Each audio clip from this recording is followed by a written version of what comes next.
it happens fast. And it's a problem all gardeners have. We plant things too close together. And even though we know that that plant eventually is going to get too big for the area, we kind of force it in. We just love plants so much. So what we're going to do today, we've got this Hoopsi spruce that used to be quite a bit smaller, and I like the gnarly character of it, but it never really filled in on the bottom. And I'm always preaching, or I just love leaving plants in their natural form. But what we're going to do today, we are going to go ahead, we're going to prune this spruce up and take it out of its natural element where you've got your cascading lower branches.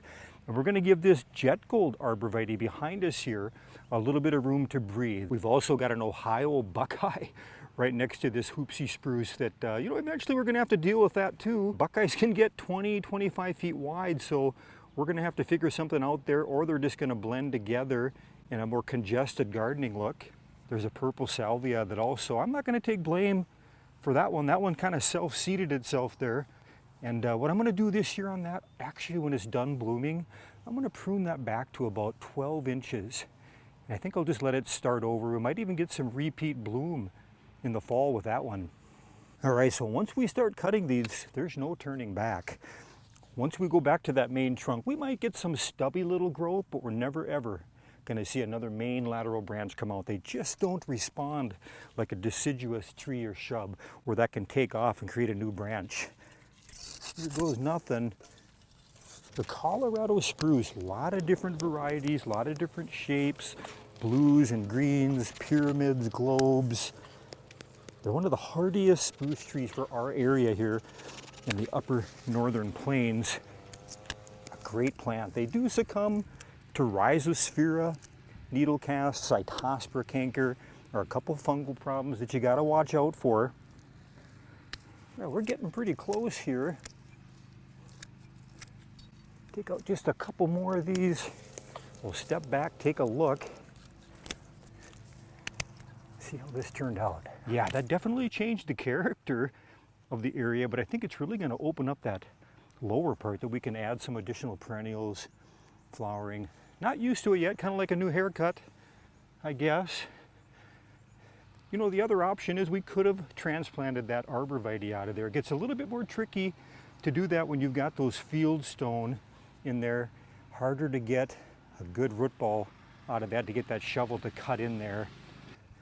But look at that arborvitae now. It's going to have a lot better chance to develop into something. We can always take this spruce branches up even just a little bit higher in the future. I think we'll just stop there for now though.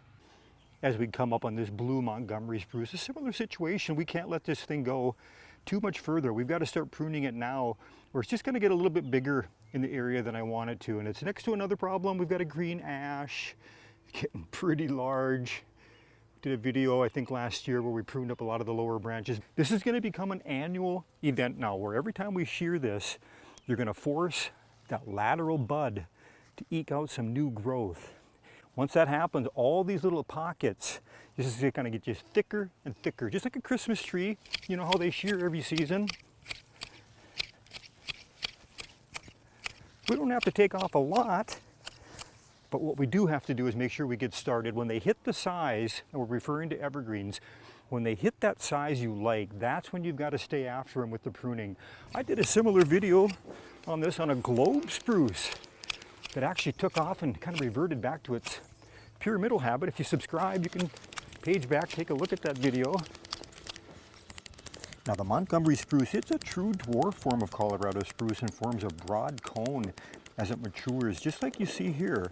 But look at that striking blue color. What a year-round great contrast of color in the landscape.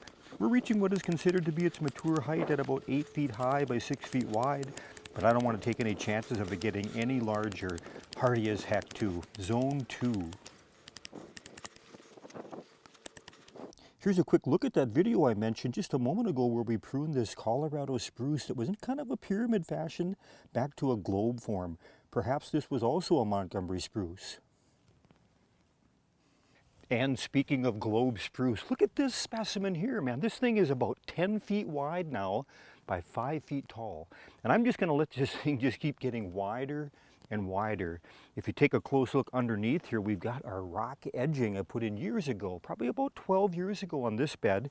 And I'm just eventually going to move that edging out further and further, and let's just become one of the largest globe specimens around. Just absolutely love these Colorado spruce with that blue color. And one of the videos we're going to start working on pretty soon, we're going to cover a lot more than the Colorado spruce. Here's a bit of a teaser. That's an upright columnar Colorado spruce. But we'll be talking about the weeping white spruce.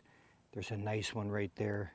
Here's one of my favorite spruce in our entire landscape, the Gotelli Serbian spruce. We're going to talk about that in more depth for sure. And off in the distance there, that's a Black Hills white spruce. Just a beautiful, beautiful shape to that tree.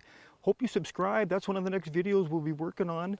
Can't wait to share some of my favorite spruces with you. And a weeping Norway spruce. They're next to our pathway. That one's sitting right next to that Montgomery spruce that we pruned up just moments ago. Oh yeah, man, I like how that turned out. That's going to fit in there just fine. Look at that. Just a perfect little specimen. Let's go ahead and go through the pathway, head back over to that Hoopsi. See what that looks coming around the corner here. Yeah, you know what? It's growing on me. I don't mind that at all.